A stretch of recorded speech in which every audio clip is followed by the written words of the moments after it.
Welcome everyone. I'm taking 1 minute just to show you those root balls that I put on my gooseberry bushes. Look at that.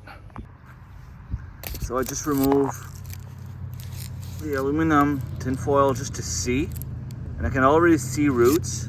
This one I don't, but this one here, I see roots on both sides. And look how healthy this branch is. I'm gonna get gooseberries, and then after I'm done, probably like early July, I will cut this right here and have a brand new gooseberry bush that I can share. And this one's probably gonna go to my brother. Rooting hormones are pretty important from what I understand, and I didn't forget them on any of those trees or cuttings that I am trying to make, except for maybe like one apple tree. So I'll be able to compare if it's really making a big difference or not. So the gooseberries were grafted pretty well. I also managed to graft apple branches on my dad's apple tree. I grafted about 10 of them, although I did them a little bit late in the spring, and I'm thinking they were done too late. Grafted about 10 of them, maybe 12. 2 of them took. They're still alive. The branch was able to grow leaves. They're still hanging. They managed to heal a little bit. So obviously I will leave them until next spring, but I know 2 of them worked. Now the air grafting method, you know those root balls? The gooseberries, like I just said, work pretty well. I did one apple tree a while back, and this is what's left of it.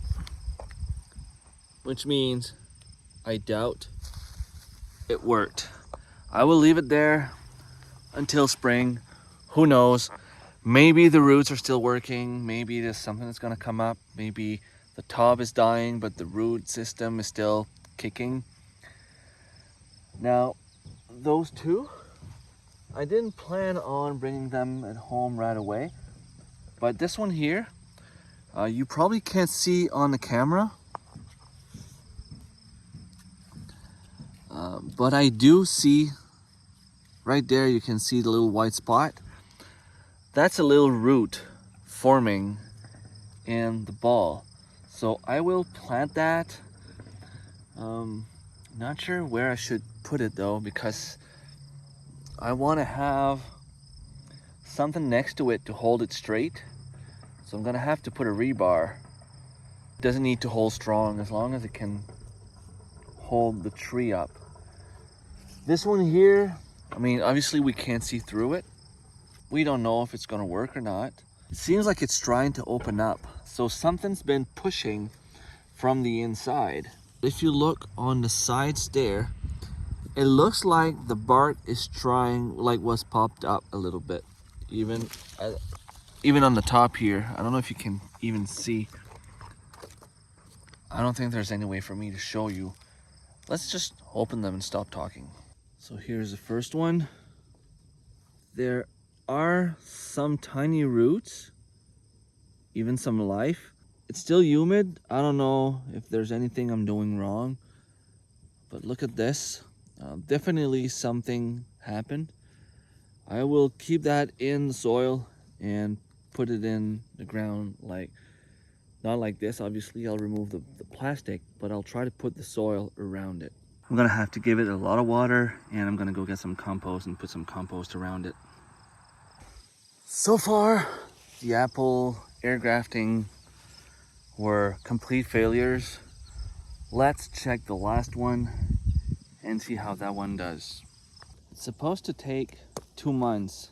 They've been on since early May, so May, June, July. It's been 3 months. So if there's no roots, definitely means it did not work. Now, it might be something I did wrong. Maybe it was the soil. Maybe it was the type of cutting. Maybe it was the type of branch I used. But that was an experiment, and well, I put everything on my channel, whether it is a success or a failure. So you will see this as well. So Not sure if this is considered roots or not, but there is definitely something there. I will put that in the soil, maybe put some more rooting hormones, and hopefully this will survive, because that's a huge lump of white stuff that looks like roots. So maybe this one will work.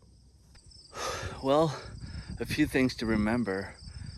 If you don't try, you have zero chance of succeeding. So I tried, and I won't even know until next year if it was a failure or not.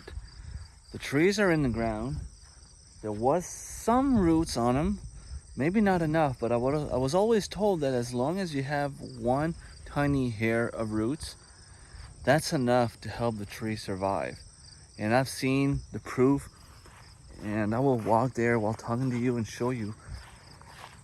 Something to keep in mind also is this was my first time doing it, so there might have been something I did wrong.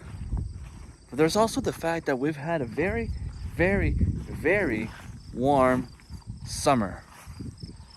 It's been barely raining at all. So this apple tree right here was full of roots. And look, there's only like one leaf that's still alive. The tree looks dead. This one here, there was just a tiny hair. Now it looks like it's dying now. Maybe I spoke too soon. But there's still some green left on the leaves, as you can see. And like I said, we've had a very, very dry summer. So it might be hard on any fruit trees, shrubs, vines, whatever you can name it. It might be hard on each and every one of them. Something else to keep in mind, if it was easy to do, don't you think a lot of people would have done it already? I tried. I will know in the spring if it's a failure or not. I will see. Maybe something will take. The roots will start growing, and it might take a year or two before I actually get something coming out of those trees. But there they are. I've seen some people do it and it worked. So I know the technique works. It's just a matter of finding out why it didn't work for me. And I'll keep you posted, but the gooseberries, they're full of roots right now. Very easy to propagate. I don't think I would need to cut the bark at all on the gooseberries. The apple trees, a little bit different. The bigger the balls, the longer it takes. I tried a few different ones. I still have a few big ones, and we'll see how they do. So I'll keep you posted again in the future if something comes up. Until then, thanks for watching. Don't hesitate to share, like, subscribe if it's not already done, and I will see you next time. Bye-bye.